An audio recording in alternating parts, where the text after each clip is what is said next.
नमस्कार दोस्तों, आपको प्रियंका स्टडी में स्वागत है। दोस्तों, ये कहानी पूरा सुनिए, छोटी सी कहानी है, बहुत मज़ा आएगा, तो ज़रूर सुनिए।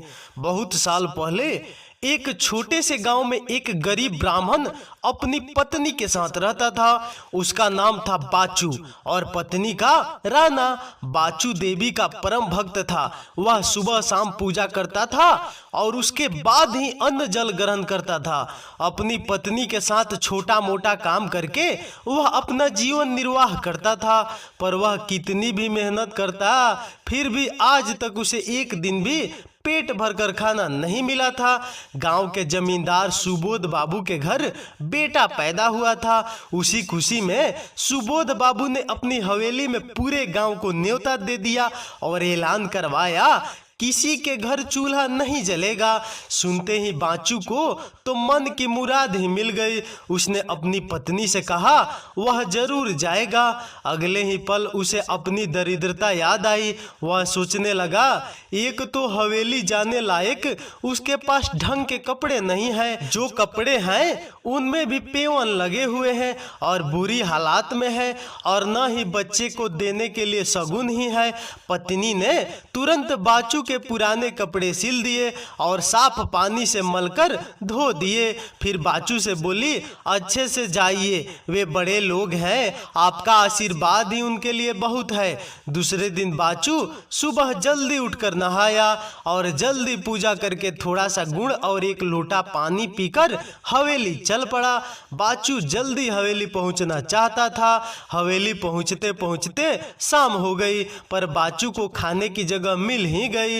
चारों तरफ स्वादिष्ट खाने की सुगंध फैली थी। मगन होकर बाचू खाने का आनंद उठा रहा था। इससे बढ़िया खाने की वह कल्पना भी नहीं कर सकता था। एक दही की हांडी उसके सर के ऊपर लटकी हुई थी। आते जाते किसी का सर हंडिया से टकराया और हांडी अचानक टूटकर बाचू के पत्तल पर गिरी। सारा खाना खराब हो गया। हाथ धोकर दुखी मन से पत्तल उठाकर वह चल पड़ा। बाचू मरा मरा सजा रहा था। रास्ते में सुबोध बाबू ने पूछा, बाचू मोसाए, खाना ठीक से खाया ना?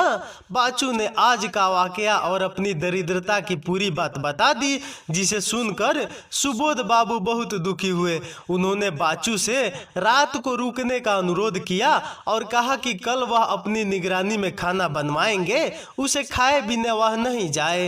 रात भर बाचू यही सोचता रहा कि सुबह एक बार फिर खूब स्वादिष्ट खाना खाने को मिलेगा।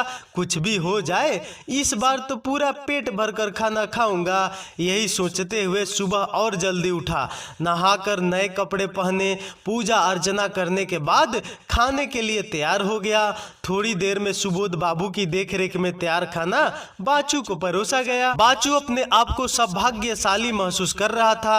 आज वह खास मेहमान है, इतना खाना सिर्फ उसके लिए ही बना है। वह खूब चाव से खाना खा रहा था। पहली बार पेट तो भर गया, पर मन नहीं भरा था। खाना और बातें चल रही थी। हवेली के बाहर पीपल के पेड़ पर एक पीला भूत अपनी पत्नी व बेटे के साथ रहता था।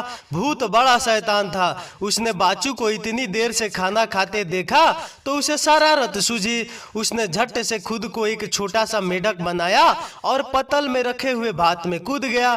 बाचू बातों में व खाने में इतना मगन था कि उसे पता ही नहीं चला और मेढक को बाचू भात के साथ पेट में निगल गया। तृप्त होकर और दान दक्षिणा लेकर खुशी खुशी बाचू घर को निकल पड़ा। रास्ते में मेढक बाचू के पेट में कूद फांद करने लगा तो बेचारे बाचू ने सोचा, जिंदगी में पहली बार तो पेट भरकर खाना खाया है, शायद इसलिए पेट में अगड़म बगड़म हो रही है।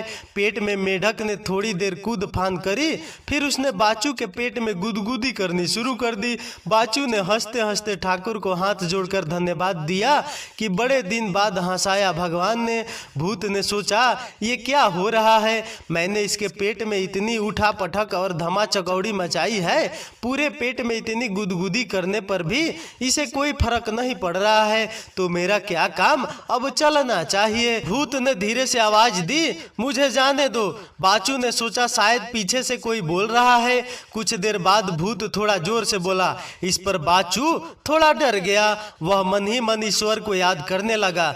इस पर भूत जोर से बोला, भैया मैं आपके पेट में हूँ, गलती से चला गया हूँ, अब बाहर आना चाहता हूँ। अब तो बाचू की सांसें रुकने लगी, वो घबरा कर भागने लगा। इससे पेट में भूत की भी सांस फूलने लगी।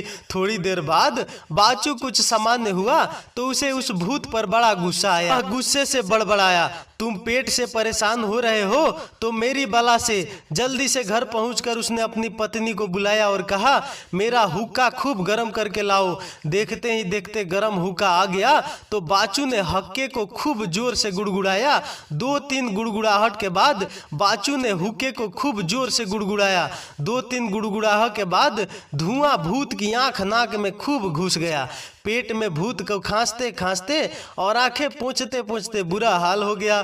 अब भूत अपनी शरारत पर बड़ा पछता रहा था।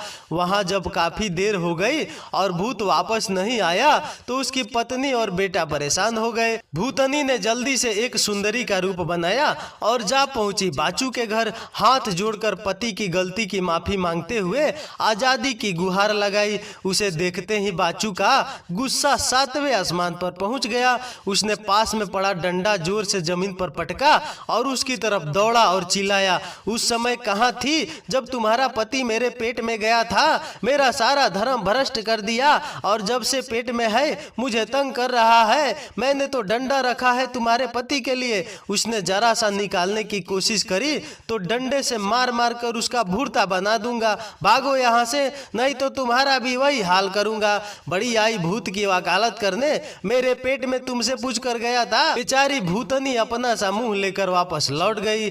माँ को अकेले देखकर बेटा समझ गया पिताजी को लाने में माँ को सफलता नहीं मिली। इस पर छोटे भूत ने माँ से कहा, मैं जा रहा हूँ और पिताजी को लेकर आऊंगा। वह एक मासूम बच्चे का रूप बनाकर बाचू के घर पहुंच गया।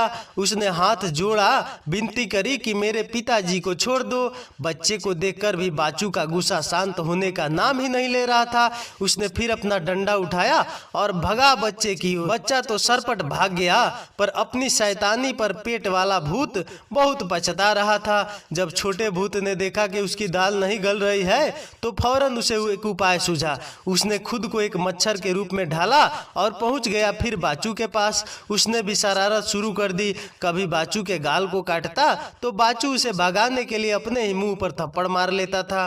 कभी मच्छर उसके कान के आसपास, कभी उसके कान में धू धू करता। बाचू जितना झल्लाता मच्छर को इतना ही मजा आता। थोड़ी देर बाद मच्छर बाचू की नाक में घुस गया। अब तो बाचू की नाक में सुरसुरी घुरघुरी सब होने लगी। आछी आछी करते करते उसका बुरा हाल हो गया। इस बार छींक इतनी तेज थी कि पेट का मेढक वाला भूत मुंह के रास्ते बाहर कूद गया और सरपट भागकर चैन की सांस ली। तो दोस्तों ये हंसदार कहानी आपको कैसी लगी? अगर अच्छी लगी तो यार एक लाइक कर दो, एक शेयर कर दो और हमारे चैनल पे नए हैं तो सब्सक्राइब भी कर देना। तो चलिए अगले वीडियो मिलते हैं, तब तक नमस्कार, धन्यवाद, बाय बाय।